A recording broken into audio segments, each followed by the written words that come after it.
Perkenalkan, nama saya Davin Al-Faroki, NIM 1121044. Di sini saya akan menjelaskan tentang risiko bisnis dan perlindungan usaha. Pada program studi Hukum Keluarga Fakultas Syariah semester 6, mata kuliah Kewirausahaan yang diampu oleh Ibu Rina Anggraini, SEME. Di sini saya akan menjelaskan tentang risiko bisnis. Risiko bisnis adalah potensi kerugian atau ketidakpastian yang dapat memengaruhi hasil dan kelangsungan usaha. Risiko ini bisa berasal dari berbagai faktor, internal maupun eksternal, yang memengaruhi operasional keuangan, hukum, pasar, dan aspek lainnya dalam bisnis. Selanjutnya saya akan menjelaskan tentang jenis-jenis risiko.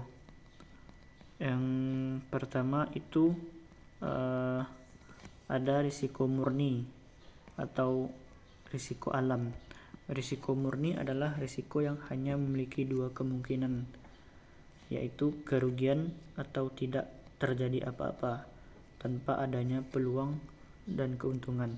Risiko ini biasanya berasal dari faktor-faktor alam atau kejadian yang tidak dapat dikendalikan oleh perusahaan.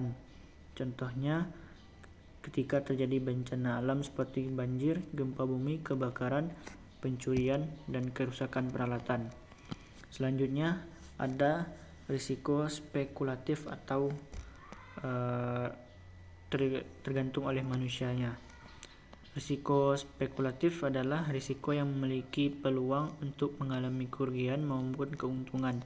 Risiko ini biasanya terkait dengan keputusan dan tindakan manusia yang bersifat spekulatif, seperti investasi, perdagangan, atau pengambilan risiko bisnis yang disengaja untuk mendapatkan keuntungan.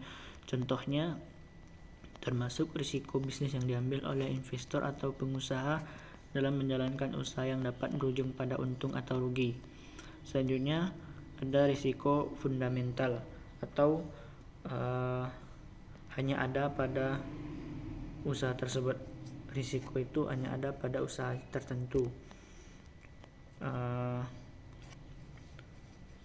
Biasanya risiko ini bersifat sistematik atau mendasar dalam usaha itu. Risiko ini tidak terjadi secara selacak, melainkan terkait dengan kondisi dan karakteristik usaha itu. Contohnya berupa risiko regulasi yang hanya berlaku pada sektor tertentu, risiko reputasi yang spesifik pada bisnis tertentu, atau risiko teknis yang hanya ada pada jenis produk atau jasa tertentu. Selanjutnya yang keempat, risiko dinamis atau teknologi. Risiko ini muncul akibat perubahan dan perkembangan teknologi yang cepat dan terus-menerus. Risiko ini dapat mempengaruhi bisnis karena teknologi baru dapat menggantikan teknologi lama, mengubah cara operasional, atau menciptakan kebutuhan akan adaptasi yang cepat. Risiko dinamis menuntut perusahaan untuk selalu mengikuti perkembangan teknologi agar tidak tertinggal dan menghadapi kerugian akibat ketidakmampuan beradaptasi. Mungkin untuk secara ringkasnya, risiko murni itu berhubungan dengan alam, yang risiko spekulatif itu berkaitan dengan keputusan pengusaha atau manusia untuk menghasilkan uang. Risiko fundamental itu hanya ada pada risiko tersebut, hanya ada pada usaha tersebut.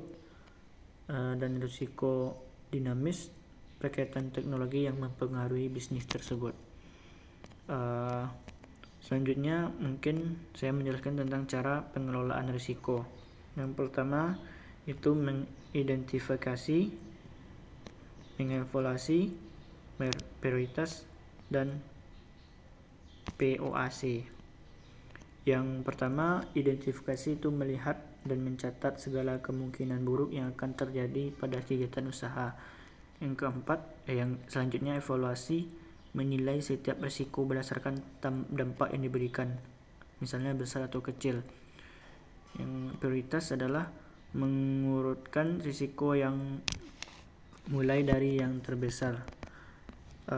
Selanjutnya POAC adalah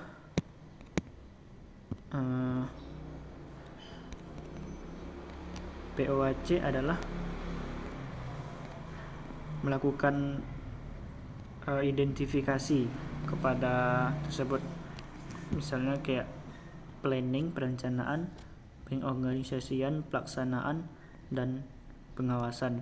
Yang pertama itu planning, perencanaan, pengorganisasian, actuating atau aksi, controlling, dan pengawasan. Selanjutnya cara mengolah risiko. Yang pertama, ditahan atau ditanggung dikarenakan kesalahan dalam analisis risiko yang tidak bisa dialihkan ke pihak manapun. Contohnya merasa mampu dalam memenuhi kemampuan konsumen dan ternyata tidak, akhirnya harus menanggung penalti. Yang kedua itu dihindari. Yang ketiga ditransfer. Maksud dari transfer ini adalah menggunakan jasa asuransi, misalnya asuransi kebakaran. Selanjutnya itu pelindungan usaha.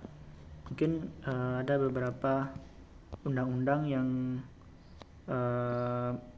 mengatur tentang pelindungan usaha kita.